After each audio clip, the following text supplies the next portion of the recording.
Hello students, welcome to all. मैं हूं CA Sandeep Dayal और बच्चों हम लोग पढ़ रहे हैं हमारा chapter financial statement for the proprietary concern, यानी कि जहां सिंगल ओनर होता है वो लोग अपना फाइनल अकाउंट किस तरीके से बनाते हैं।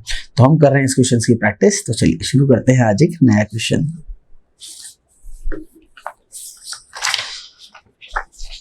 देखिए क्वेश्चन मेरे पास है, इसमें लिखा हुआ है the following in the trial balance of Shri A for 31st March 2018। Debit और क्रेडिट बैलेंस है बच्चों। Capital, drawings, opening stock, purchase, sale, freight on purchase, wages, salary, travelling expense, miscellaneous expenses, printing and stationery. ठीक है sir. और इसके अलावा है मेरे पास advertisement expenses, postage and telegram, discount है, दोनों ही है, अलाउड भी और रिसीव भी है। बैड डेप्ट 14,000 पर ब्रैकेट में बोल रहा है after adjusting recovery of the bad डेप्ट of 6,000 return of in the previous year 16-17। देखिए लास्ट ईयर के कोई पुराने आपके 16-17 के बैड डेप्ट थे, इस बार वो रिकवरी हो गई तो बोल रहा है हमने वो यहाँ सेटल कर दिए। तो गलती कर दी ना आपने। देखो बैड डेप्ट रिकवरी की एंट्री होती है cash account debit to bad डेप्ट रिकवरी, और आपने क्या करा, आपने उसको बैड डेप्ट में से माइनस कर दिया। तो गलती करी आपने। देखो बैड डेप्ट में से माइनस करने के बाद भी बैड डेप्ट कितना है आपका 14,000 है। तो पहले तो ये है कि आपने रिकवरी जो है वो गलत तरीके से माइनस की है, तो उस रिकवरी को दोबारा ऐड करें वहां पे। तो बैड डेप्ट जो माना जाएगा बच्चों वो आपका 14,000 प्लस 6,000 20,000 का बैड डेप्ट माना जाएगा, पहली बात तो। और ये जो बैड डेप्ट रिकवरी है ये P&L के क्रेडिट साइड में शो की जाएगी। ठीक है, चलिए फिर बिल्डिंग है 10 लाख की, machine, furniture, debtor, provision for bad डेप्ट, क्रेडिटर, इन्वेस्टमेंट खरीदा है 6 लाख का, पर कौन सी डेट को सर 1 जनवरी 18 को, और आपका ईयर एंड हो रहा है 31 मार्च 18, तो 3 महीने का इंटरेस्ट रिसीव होना चाहिए, है ना। जो अभी तक तो रिसीव हुई मेरे को नजर आया नहीं, तो पूरा ही आता एक्रूड हो जाएगा। देन फिर आपका है बैंक बैलेंस। अब एडजस्टमेंट है, तो एडजस्टमेंट देखिए क्वेश्चन पहले पूरा हम लोग पढ़ ले तो ज्यादा बेटर रहेगा, वरना बाद में दिक्कत नहीं है आपको। क्लोजिंग स्टॉक है 225 का, नंबर 1 नंबर 2 पे गुड्स हैं 5,000 के जो पर्सनल यूज के लिए आपने लिए थे पर एंट्री भी नहीं की, तो ड्राइंग्स टू परचेस करेंगे। पॉइंट नंबर सी सबसे इंपॉर्टेंट है इस क्वेश्चन के लिए। मशीनरी वर्थ 35,000 परचेज है, ऑन 1 अप्रैल 15 को परचेज किया है बेटा, और हमारा फाइनेंशियल ईयर है 17-18, 15 में परचेज किया है आपने। ठीक है, तो बोला परचेज करके क्या करा, wrongly return of against the P&L account. ठीक है, कैपिटल एक्सपेंडिचर है, P&L में आप ले गए the assets to be brought in accounts on 1 April 17, और इस ईयर की स्टार्टिंग में एसेट्स बुक्स में वापस लानी है। 10% का डेप्रिसिएशन आप मान के चल सकते हैं SLM पे। ठीक है, अप टू 31 मार्च। अगला पॉइंट है कि डेप्रिसिएशन लगाना है बिल्डिंग पे 2.5%, मशीन पे 10, फर्नीचर पे 10, PBT बनाना है 6%, और मैनेजर जो है वो एंटाइटल है commission 5% of the net profit. Underline कर लो, आफ्टर चार्जिंग हिज कमीशन, है ना, रेट अपॉन 100 प्लस रेट लगेगा। चलिए, so you are required to prepare training and P&L account for the ending 31 March 18। चलिए सर करते हैं स्टार्ट इसको।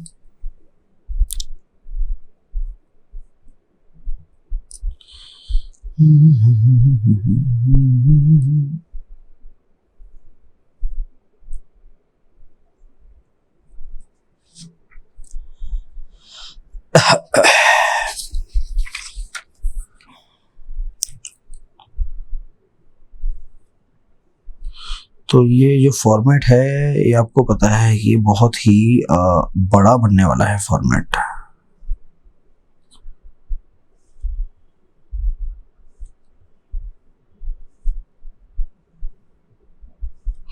बस बहुत है मेरे ख्याल से यार, इतने में काम हो जाना चाहिए नहीं।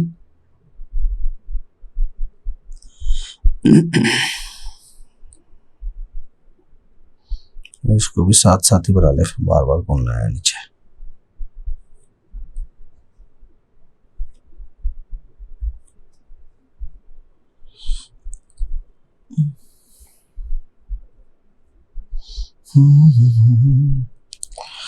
तो बच्चों पढ़ाई करते रहो ध्यान से, एग्जाम आपको आ जाएगा बहुत जल्दी, पता भी नहीं पड़ेगा, कोर्सेज भी पूरे हो जाएंगे।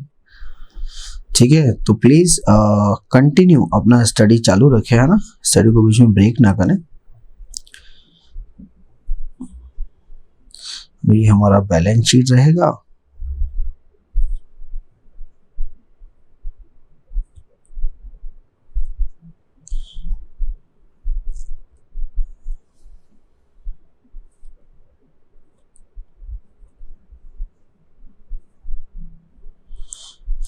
चलिए मेरे ख्याल से बहुत है, बाकी प्लेस हमारे वर्किंग नोट के काम में आ जाएगा। तो ये हमारी बैलेंस शीट एज एट, ठीक है, और ऊपर है सर आपका ट्रेडिंग एंड P&L अकाउंट, ठीक है, trading and P&L account for the year ending लिखने बेटा है ना, ये ध्यान रखिएगा आप, फॉर द ईयर एंडिंग, है ना, 31 मार्च 18 आएगा इसके पीछे।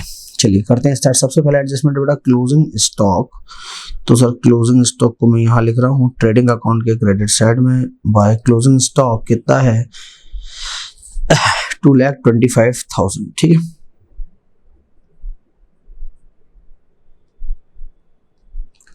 2,25,000 का है आपका क्लोजिंग स्टॉक। तो एक तो यहाँ पर है और एक आपका ये जाएगा बैलेंस शीट के एसेट साइड में जाएगा, यहाँ पे ये आपका क्लोजिंग स्टॉक 2,25,000, ठीक है। चलिए तो हमने करा adjustment number 1। Next number 2, goods थे बेटा 5,000 के taken for the personal use. चलिए तो इसको फटाफट हम लोग सॉल्व करें। इसका क्या करना है सर, इसका ये करना है हमको कि इसको लेस करना है। परचेज है आपकी 16,20,000 रुपीज की, ठीक है, तो ये आपकी परचेज 16,25,000 की। देखिए अगर परचेज रिटर्न भी हो ना बेटा तो हाथों हाथ उसको लेस कर दें। परचेज रिटर्न नहीं सर, परचेज रिटर्न नहीं है। चलिए बहुत अच्छी बात है, अगर परचेज रिटर्न हमारे पास नहीं है तो गुड्स विड्रॉल किया, माइनस कर देंगे यहाँ से। कितना गुड्स विड्रॉल किया बच्चों? सर हमने गुड्स विड्रॉल करा है 5,000 का, तो एक तो यहाँ से माइनस कर देंगे आप इसको, ठीक है। 5,000 ड्राइंग्स के नाम पे यहाँ से माइनस होगा। और एक जब आप बैलेंस शीट बनाएंगे तो बेटा देखिए जो भी आपका कैपिटल का अमाउंट होगा, जैसे फॉर एग्जांपल चलिए मैं नीचे इसका वर्क नोट आपको बना के देता हूँ यहाँ पे, है ना। कैपिटल कितनी देखिए हमारे पास, कैपिटल है 14 लाख की है बेटा, और जहाँ कैपिटल दे रखी है 14 लाख की, उसके साथ आपको ड्राइंग्स भी वहीं दे रखा है। मैं जगह छोड़ता हूँ, मेरे को पता नहीं है नेट प्रॉफिट है नेट लॉस जो भी निकलेगा फिर हम चेक कर लेंगे। माइनस करेंगे देखिए ड्राइंग्स, तो ड्राइंग्स एक तो ऑलरेडी जो आपको दे रखी है कितने की 75,000 की, ठीक है बेटा, और एक आपने गुड्स और विड्रॉल किया कितने का 5,000 का, तो माइनस एक और ड्राइंग्स अमाउंट ₹5,000, ठीक है। ठीक है, एडजस्टमेंट नंबर 2 हमने सॉल्व कर लिया है। आपने गुड्स विड्रॉल करा तो एक तो परचेज में से लेस करा और एक कैपिटल में से लेस करा।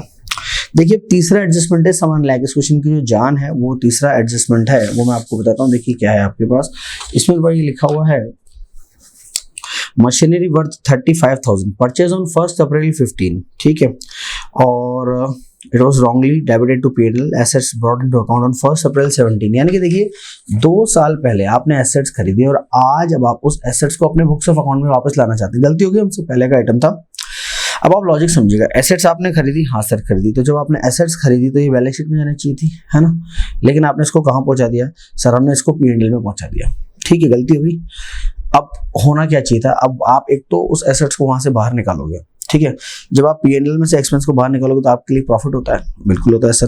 देखिए इसकी रेक्टिफिकेशन एंट्री अगर मैं आपको बताना चाहूँ तो मशीन अकाउंट हम जनरेट करेंगे ना बेटा P&L से बाहर निकाल के, तो एंट्री क्या बनेगी, एंट्री मेरी बनेगी मशीनरी अकाउंट तो होगा डेबिट, ठीक है। ऐसा होने से मेरी इनकम बढ़ जाएगी। तो ध्यान रखिए यहाँ पर हम क्रेडिट क्या करेंगे, हम क्रेडिट करेंगे टू P&L एडजस्टमेंट। अच्छा सर P&L एडजस्टमेंट क्यों लिख रहे हैं, तो बेटा मैं आपको इसका लॉजिक बताता हूँ। देखिए क्या होता है, जब आप रेक्टिफिकेशन ऑफ एरर का चैप्टर अगर पढ़ चुके हैं तो बहुत अच्छी बात है, नहीं पढ़ा है तो आगे जब आप पढ़ेंगे तो मैं बताता हूँ आपको। इसमें क्या होता है, जो प्रीवियस ईयर के एरर होते हैं जो इस करंट ईयर में आपको पता लगते हैं, इसको हम लोग बोलते हैं प्रायर पीरियड आइटम। लॉजिक समझिएगा, एरर कब करी आपने, पिछले साल या पहले कभी आपने एरर करी, लेकिन उसका पता अगर आपको करंट ईयर में चलता है तो उसको हम लोग बोलते हैं प्रायर पीरियड आइटम, ठीक है। तो ये प्रायर पीरियड आइटम जब भी होते हैं तो इसकी जब आप एंट्री करते हैं तो एंट्री में आप क्या यूज करेंगे, एंट्री में आप यूज करेंगे P&L एडजस्टमेंट, जो रेक्टिफिकेशन में काम में लिया जाता है। तो पहली बात तो हम एंट्री क्या होगी सर, एंट्री मेरी होगी मशीनरी अकाउंट डेबिट, क्योंकि मशीनरी जनरेट हो रही है, और P&L क्रेडिट होगा क्योंकि P&L में से मैं उसको बाहर निकाल रहा हूँ। तो machinery account debit to P&L adjustment, ठीक है सर। एंट्री तो हो जाती है सर, अमाउंट कितना आएगा, देखिए बच्चों 2 साल पहले एसेट्स खरीदी गई थी, कितने की 35,000 की खरीदी गई थी और इसने कहा कि आपको 10% SLM पे डेप लगाना है, 10% SLM पे। 3.5 एक साल का, 2 साल का डेप बैठेगा 7,000, तो 2 साल में यानी कि 7,000 रुपये वैल्यू कम हो गई। तो इसका मतलब जब आप एसेट्स को बुक में ले रहे हैं तो एसेट्स बची कितनी सर? वो एसेट्स बची सिर्फ 28,000 रुपीज़ की। तो ध्यान रखिए बच्चों, ये जो एंट्री होगी ये कितने से होगी? ये एंट्री होगी 28,000 रुपीज़ से। Machine account debit to P&L adjustment. Sir effect क्या आएगा? ध्यान रखिए, जो P&L एडजस्टमेंट होता है इसको ऐड करेंगे कैपिटल में, तो कैपिटल में ऐड करेंगे P&L एडजस्टमेंट, इसको बोलते हैं प्रायर पीरियड आइटम बेटा, है ना। तो अगर आप चाहें तो P&L एडजस्टमेंट भी लिख सकते हैं और चाहें तो आप प्रायर पीरियड आइटम भी लिख सकते हैं, both are correct. P&L adjustment या चाहे तो क्या लिखेंगे आप? Prior period item. Prior period item कितने का बेटा? ये है हमारा अमाउंट ₹28,000। तो एक तो कैपिटल में ऐड कर देंगे और एक जो मशीन है उस मशीन के साथ ऐड कर देंगे, ठीक है। चलिए, तो ये इसका एडजस्टमेंट किया जाएगा। तो जब हम हमारी बैलेंस शीट वगैरह बनाएंगे तो वहाँ इसको शो कर देंगे। ये एडजस्टमेंट का हो गया। अगला पॉइंट नंबर 4, डेप्रिसिएशन लगाना है बिल्डिंग पे 2.5%, मशीनरी पे 10% और फर्नीचर पे कितना लगाना है? 10% पर एनम, ठीक है। चलिए, तो डेप का वर्क नोट बना ले हम लोग। देखिए बच्चों, जब आप डेप लगाएंगे तो बिल्डिंग कितने की है? बिल्डिंग है हमारी, क्योंकि मेरे शीट का एक पेज इधर हो गया, एक पेज इधर हो गया। देखिए मैं आपको बताऊं, एक्चुअल में एक पेज क्या है, निकल चुका है मेरा, तो इसलिए आधा क्वेश्चन एक पेज पे है, आधा क्वेश्चन एक पेज पे है। हाँ जी, तो बिल्डिंग कितने की है? सर बिल्डिंग है आपकी 10 लाख रुपए की है और 10 लाख पे 2.5%, तो 10 लाख पे 2.5% यानी कितना? 25,000 का। तो सर बिल्डिंग पे जो डेप्रिसिएशन लगेगा वो लगेगा 25,000 का, ठीक है सर। तो ये लगा डेप बिल्डिंग पे 25,000 का। फिर बिल्डिंग के बाद आगे बढ़े तो मशीनरी पे डेप लगाना है। मशीनरी पे कितना डेप लगाना है? सर मशीनरी पे 10% लगाना है। तो बच्चों समझिएगा, मशीनरी आपकी है कितने की? सर मशीनरी है हमारी बिल्डिंग के नीचे है 75,000 की, ठीक है सर। इस पर 10% का डेप हमको लगाना है। तो ये मशीनरी, देखिए मशीनरी पुरानी वाली तो कितनी की आपकी, जो ऑलरेडी ट्रायल बैलेंस में 75,000 की। जब आप 75 पे 10% से डेप लगाओगे तो कितना आएगा? सर 7,500 आएगा, ठीक है। और बेटा वो जो पुरानी मशीन जो आपने इस साल बुक्स में ली है, ध्यान रखिए उस पे SLM मेथड है, उस पे SLM मेथड है। तो उस पे जब आप डेप लगाओगे तो SLM से लगेगा ना। जो पुरानी मशीन आपने इस बार बुक्स में ली कितने की थी? वो 35,000 की थी। उन्होंने बोला SLM पे डेप लगाना है, तो 35,000 का 10% कितना हो गया? 3,500 हो गया बेटा, है ना। 3,500 का डेप आपका लगेगा, ये आपका 3,500 रुपीज का, ठीक है। चलिए मशीन भी हो गया। फिर आगे सर फर्नीचर पे डेप लगाना है 10%। बच्चों फर्नीचर कितने का चेक कीजिएगा। फर्नीचर है सर 40,000 का, 40,000 पे 10% यानी कि 4,000, ठीक है। तो फर्नीचर पे डेप लगेगा कितने का? 4,000 रुपीज का। बस सारे डेप को ऐड कर लीजिए, कितना डेप आ रहा है? 25,000, 7,500, 3,500, 4,000। तो टोटल डेप आ रहा है मेरा 40,000 रुपए का, ठीक है। तो जो टोटल डेप आ रहा है हमारा वो कितने का आ रहा है सर? वो आ रहा है आपका 40,000 रुपीज का, ठीक है। 40,000 रुपीज का। चलिए तो डेप लगाएं। यहाँ क्लोजिंग स्टॉक है, ठीक है। तो मैं मान लेता हूँ लगभग आपका थोड़ा सा और नीचे ले लें, ज़्यादा से ज़्यादा यहाँ आपका ट्रेडिंग खत्म हो जाएगा। तो P&L में ले लो आप डेप। तो टू डेप्रिसिएशन, कितना डेप्रिसिएशन आया सर? डेप्रिसिएशन आया 40,000 रुपीज का। अब देखिए जो जो एसेट्स में आपने डेप लगाया वो माइनस करके दिखा दो। सबसे पहले तो बिल्डिंग, अभी बिल्डिंग है कितने की सर? बिल्डिंग थी मेरी 10 लाख की। डेप कितना लगाया मैंने? डेप लगाया 25,000, तो 975 की बिल्डिंग बची सर आपकी 9,75,000 रुपीज, ठीक है। चलिए बिल्डिंग के बाद आपने डेप किस पे लगाया था? मशीन पे। देखो मशीन पे क्या होगा आप समझिएगा। मशीन ऑलरेडी बुक्स में 75 की है, नई वाली जो आपने ली है वो 28,000 की वैल्यू पे ली, ध्यान रखिएगा। 75 प्लस 28 कितना होता है? 1,03,000। 1,03,000, और ये 1,03,000 में से मशीन पे डेप कितना था देखना सर। मशीन पे जो हमारा डेप था वो था 11,000 रुपए का। मशीन पे डेप है सर 11,000 रुपए का, तो 11,000 का डेप लेस करेंगे 1,03,000 में से, तो मशीन की वैल्यू कितनी आएगी सर? मशीन की वैल्यू आएगी 92,000 है ना। 75 की पुरानी थी और 28 की हमने नई ली अभी है ना WD पे, वो क्योंकि उसकी 2 साल का डेप है ना, डेप कार्ड की वैल्यू 28 थी, तो 1,03,000 और इस साल का डेप 11 है, तो 92,000 का आएगा हमारा मशीन। मशीन के बाद आ जाइए आप फर्नीचर पे। देखो बेटा फर्नीचर कितने का था सर? फर्नीचर था 40,000 का, 40 में से 4 गया, वैल्यू कितनी बची? वैल्यू बची सर 36,000 रुपीज। ठीक है, चलिए नंबर डी हो गया। नंबर ई, पीबीडी मेंटेन करना है 6%। इसमें पीबीडी भी अच्छा है, देखना आप।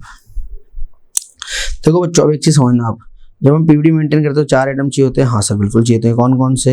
एक तो बीडी, एक एफबीडी, और एक होता है सर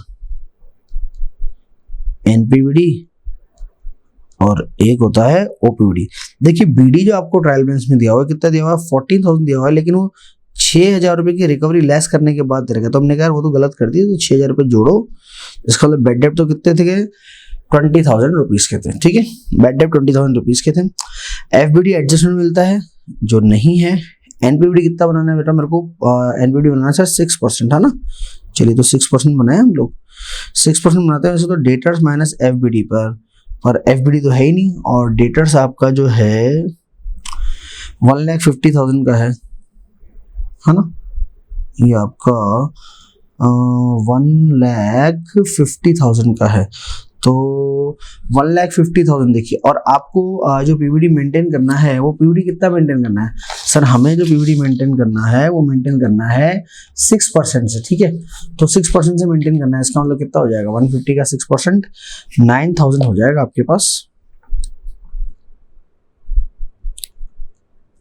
ये आपका 9,000। ठीक है, ओपीबीडी ओल्ड प्रोविजन बेड डेप्ट पी एंड एल के ग्रेड में देखो बेटा 19,000 रुपये आपको नजर आएगा। 19,000 नजर आया? हाँ सर नजर आया 19,000। तो 1 + 2 + 3, 1 है 22 है नहीं, 3 9 है। 29 में से 19 करेंगे तो कितना बचेगा? 10,000 बचेगा सर। ठीक है, तो यानी कि पी एंड एल के डेबिट में आएगा पीबीडी 10,000 रुपये। ये पी एंड एल के डेबिट में आएगा सर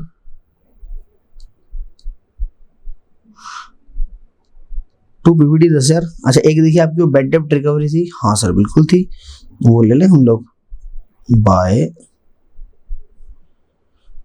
बेड डेप्ट रिकवरी अमाउंट ₹6,000। ठीक है, तो बेड डेप्ट रिकवरी यहाँ आ गई हमारी 6,000। अच्छा बैलेंस शीट में डेटर कितना आएगा तो वो भी हम चेक कर लेते हैं।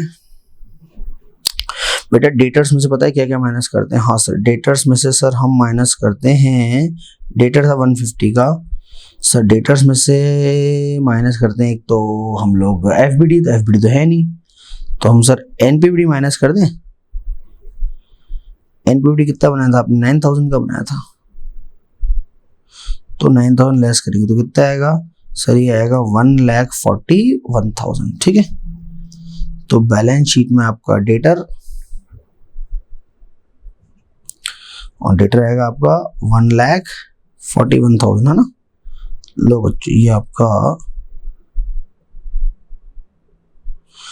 Debtor 1,41,000 rupees. ठीक है, चलिए डेटर्स भी हो गया। तो हमने कर लिया पॉइंट नंबर ई। अब पॉइंट नंबर एफ जो है वो है मैनेजर्स कमीशन का, जो बेटा सबसे एंड में किया जाता है ना, क्वेश्चन के एंड में। चलिए तो अब हमारा काम पूरा हो गया। अब हम एक काम करते हैं और ट्रायल बैलेंस के आइटम को उठा के फिट करते जाते हैं। कैपिटल ड्रॉइंग्स हमने नीचे वर्किंग ले रखा है।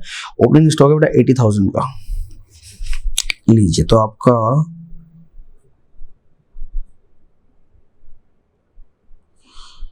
ओपनिंग स्टॉक कितने का है सर? ये है 80,000 रुपीज का। ठीक है, फिर परचेज हो गया। सेल्स कितना है सर? सेल्स है बाय सेल्स। सेल्स हमारा सर 25 लाख का, सेल्स हमारा है 25 लाख का। ये मेरे पास जगह नहीं इसलिए मैं ऐसे लिख रहा हूँ, आप पूरा लिखना है ना 25 लाख। चलो फिर फ्रेट ऑन परचेज 15,000, यही आएगा डायरेक्ट एक्सपेंसेस, क्योंकि freight on purchase amount rupees 15,000। उसके बाद वेजेस है 110 का, तो आपका टू वेजेस 1,10,000। सैलरी भी है 1 लाख का, ठीक है सर, सैलरी हमारा 1 लाख का, तो ये आपका to salary amount rupees 1 lakh. Travelling expense 23, miscellaneous 35 है ना, टू ट्रेवलिंग एक्सपेंस, तो ट्रेवलिंग एक्सपेंस है हमारा 23 का, और एक है आपका मिसलेनियस एक्सपेंस। मिसलेनियस एक्सपेंस है हमारा सर 35,000 रुपीज का। Printing and stationery 27, printing and stationery 27, ठीक है। फिर आ जाए आप इधर, तो मेरे पास है एडवर्टाइजमेंट एक्सपेंस 25। बहुत सारे एक्सपेंस करते हैं यार, कम ही कर लेते थोड़े। तो आपका देखिए एडवर्टाइजमेंट एक्सपेंस जो है वो कितने का है, वो है सर 25,000 का। फिर उसके बाद है आपका postage and stamp. Postage and stamp का खर्चा कितना है सर, 13,000 का है। उसके बाद देखिए डिस्काउंट अलाउड और रिसीव दोनों है बेटा, है ना। तो डिस्काउंट अलाउड तो है 7600, ठीक है, और डिस्काउंट रिसीव की अगर हम बात करें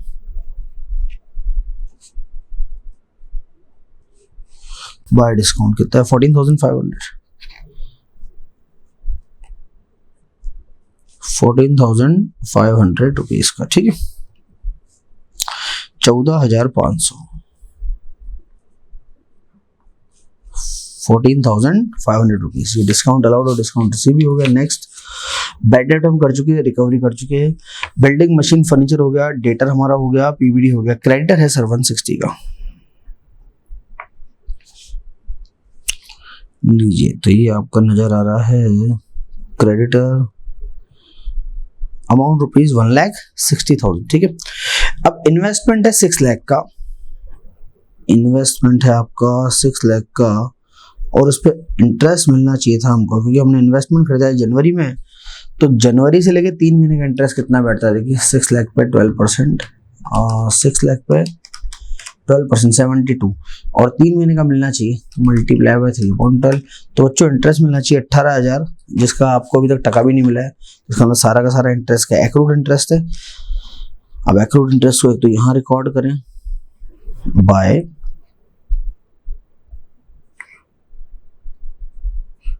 एक्रूड इंटरेस्ट अमाउंट रुपीज 18,000, लिख जाएगा बैलेंस शीट के एसेट्स में।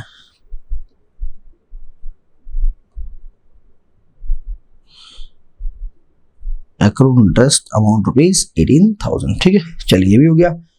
फिर है हमारा बैंक बैलेंस। लो सर बैंक बैलेंस कितना है, ये है सर 83,900 रुपीज है, ठीक है, ये आपका बैंक बैलेंस। चलिए तो अब हमारा हो गया, चलिए स्टेप बाय स्टेप करते चले फटाफट। तो चाहिए 1620 में से तो कितना बचा आपका, 16,20,000 बचा, ठीक है। तो 1 बाय 1 हम लोग चलते जाते हैं। हम 25 लाख प्लस 225, 27,25,000 इसमें माइनस करेंगे ओपनिंग स्टॉक 80 का, 1620 का परचेज माइनस 15 माइनस 110, तो ये हमारे पास देखिए जो बेसिकली हमारा जीपी है, और कुछ बचा क्या, और कुछ नहीं बचा सर। चलिए दोबारा इसको चेक कर लेते हैं। 27,25,000, ठीक है, तो 27,25,000 की अगर हम बात कर रहे हैं तो फिर ये हमारा काम हो गया, माइनस 80,000 माइनस 16 लाख एंड 20,000। इसमें हमारा परचेज कितना था, लेट मी चेक। अच्छा परचेज 1620 का था, एक मिनट बेटा, है ना, 1620 का हमारा परचेज है, 16,20,000 का परचेज है, हाँ, तो 5 है, तो आपका 1615 आएगा यहाँ पे, 16 लाख एंड 15,000, ठीक है, ये हो गया हमारा 16,15,000, और फिर 15,000 फिर 1,10,000, 9,05,000 का हमारा जीपी आ रहा है बेटा, 2 जीपी 9,05,000 का आ रहा है हमारा जीपी। यहाँ आ जाएगा आपका बाय जीपी 9,05,000, ठीक है। चलिए अब आगे बढ़े, 9,05,000 प्लस 6,000 प्लस 14,500 प्लस 18,000। देखिए क्रेडिट का टोटल आ रहा है 9,43,500। तो मैं नीचे वर्क नोट बना रहा हूँ क्योंकि मेरे को मैनेजर रेम्यूनरेशन निकालना है। उसके लिए पहले तो आपको लगाना पड़ता है एक तो टोटल ऑफ क्रेडिट और एक आता है टोटल ऑफ डेबिट। तो बच्चों देखिए क्रेडिट का टोटल मैंने लगा लिया। क्रेडिट का टोटल आ रहा है सर 9,43,500 रुपीज, ठीक है। और अब अगर हम इसमें से डेबिट का टोटल लगाएं, देखिए डेबिट का टोटल कितना है आपके पास, 40,000, then 10,000, then 1 lakh, then 23,000, 35,000, 23, 35, then 27,000, 25,000, 13,000 and 7,600, 2,80,600. It's 2,80,600. तो 2,80,600 जो है वो आपका डेबिट का टोटल है। तो डेबिट का टोटल है हमारा 2,80,600, ठीक है।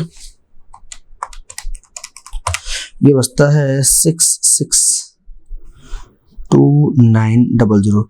देखो बेटा क्रेडिट और क्रेडिट में से डेबिट का टोटल माइनस करते हैं तो जो बचता है ना उसको क्या बोलते हैं, उसको हम बोलते हैं सर अवेलेबल प्रॉफिट, ठीक है।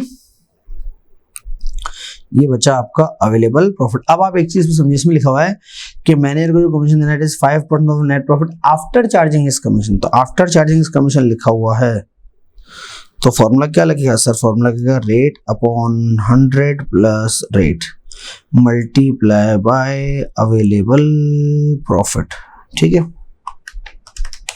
तो ये आएगा 31,567, 31,567। ये आपने क्या निकाला, ये निकाला बच्चों हमने मैनेजर्स कमीशन। तो इसके लिए हमने क्या करा, हमने लगाया टोटल ऑफ क्रेडिट माइनस कर दिया टोटल ऑफ डेबिट, ठीक है। तो ये हमारा मैनेजर्स कमीशन आया 31,567। अब इसको कैसे शो करते हैं देखिए मैं बताता हूँ। To managers commission 31,567। तो यहाँ तो बच जाएगा आपका नेट प्रॉफिट, ठीक है। तो 31,567 माइनस कर दो उसमें से जो अवेलेबल प्रॉफिट था भाई 662,900 अवेलेबल प्रॉफिट था, इसमें से 31,567 लेस कर दो तो ये बचेगा 631,333। इट्स 631,333। ये बचा आपका नेट प्रॉफिट, ठीक है, 631,333। तो 631,333, ठीक है। ये बना बेटा आपका P&L अकाउंट। ध्यान रखिए मैनेजर कमीशन हमेशा आउटस्टैंडिंग होता है तो उसको यहां भी दिखाएंगे, आउटस्टैंडिंग मैनेजर्स कमीशन 31,567, ठीक है। चलिए तो ये तो हमारा काम हुआ कंप्लीट। अब आते हैं हम बैलेंस शीट पे। तो बैलेंस शीट में देखो नीचे मैंने लिखा रखा है वो कैपिटल। नेट प्रॉफिट कितना है आपका, नेट प्रॉफिट है सर आपका 631,333, 631,333। तो नेट कितना आएगा देखिए 14 लाख प्लस 631,333 माइनस 75,580, 1951,333, 1951,333। तो भैया 1951,333 मेरे पास आया है, 1951,333। एक वो प्रायर पीरियड आइटम ऐड करना है इसमें, ध्यान रखिएगा जैसे इसके नीचे तो उसको भी यहीं ऐड कर ले या अंदर ऐड करें, चलिए यहीं ऐड कर लेते चाहे तो आप। तो 1951,333 है बेटा, ये आप इसी के नीचे कंटिन्यू कीजिएगा 1951,333 और इसमें ऐड कर लो P&L एडजस्टमेंट, या जिसको हम क्या बोलते हैं, हम बोलते हैं प्रायर पीरियड आइटम। तो 28,000 वो ऐड कर दे, कितना आएगा 1979 हो जाएगा ये 1979 79,333, ठीक है, 1979,333। तो ये आपका पूरा कैपिटल यहाँ वर्किंग नोट लिख दे ताकि वो एग्जामिनर को चेक करने में दिक्कत नहीं है। 1979,333, ठीक है। तो 1979,333 यहाँ पे आएगा। तो इससे एग्जामिनर को क्या चेक करने में जोर भी नहीं आएगा। बट अगर कभी ये ध्यान रखना हमेशा कि अगर एग्जामिनर को कॉपी चेक करने में जोर आ गया ना, तो वो आपको हमेशा नंबर देने में जोर लगा देगा। इस चीज को ध्यान रखना। इसलिए ध्यान रखें, एग्जामिनर जो है भगवान है ना, उसको कभी भी जोर नहीं आना चाहिए कॉपी चेक करने में। उसको जोर आ गया तो फिर दिक्कत हो जाएगी हमारे लिए, ठीक है। तो 21,7900 हमारा टोटल है बैलेंस शीट का।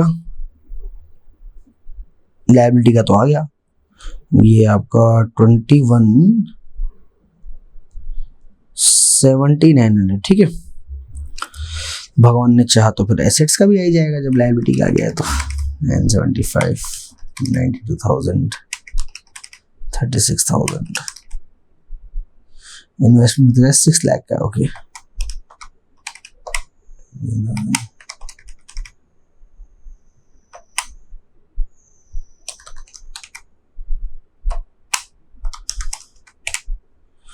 $21,7900 आ गया जब 21,7900, ठीक है। चलिए सर, तो ये हमारे बैलेंस शीट के assets as well as liability दोनों तरफ का टोटल हमको मिल गया, हमारा टोटल आ गया, ठीक है।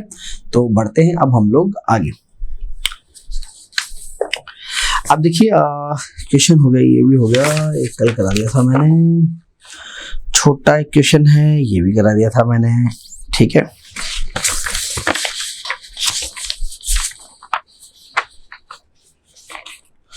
अच्छा एक चलिए क्वेश्चन नंबर जो है हम लोग निकाल रहे हैं आगे, एक मिसिंग फिगर का क्वेश्चन है ना, वो कर लेते हैं। छोटा सा क्वेश्चन है, देखिए तो बड़ा आसान सा क्वेश्चन है। इसमें देखिए आपको सेल्स दिया हुआ बेटा 45 लाख और कॉस्ट ऑफ गुड्स सोल्ड है 22 लाख।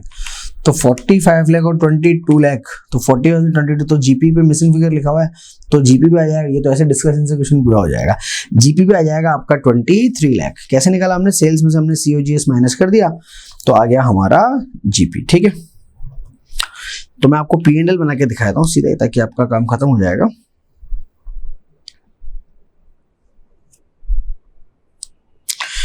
तो ये आपका जो मिसिंग फिगर का क्वेश्चन है ये हम लोग कर रहे हैं। COGS को माइनस करेंगे सेल्स में से तो जीपी आ जाएगा। तो मैं लिखता हूँ डायरेक्टली आपका बाय जीपी। तो जीपी कितना आ गया? जीपी आ गया सर हमारा 21 लाख का जीपी आएगा हमारा।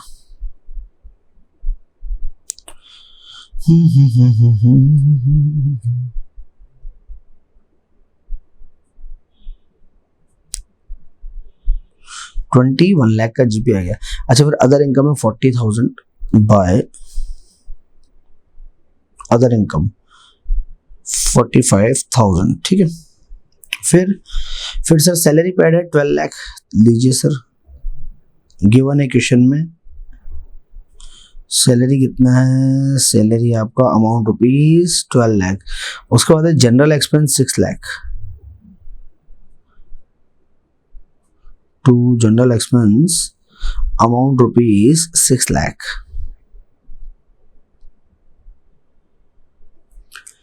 चलिए फिर सेलिंग एक्सपेंस का पता नहीं है, नीचे लिखा हुआ है कमीशन टू मैनेजर, ठीक है। अच्छा सेलिंग नीचे एक इन्फॉर्मेशन है बेटा, सेलिंग एक्सपेंस जो है वो 1% ऑफ टोटल सेल्स है।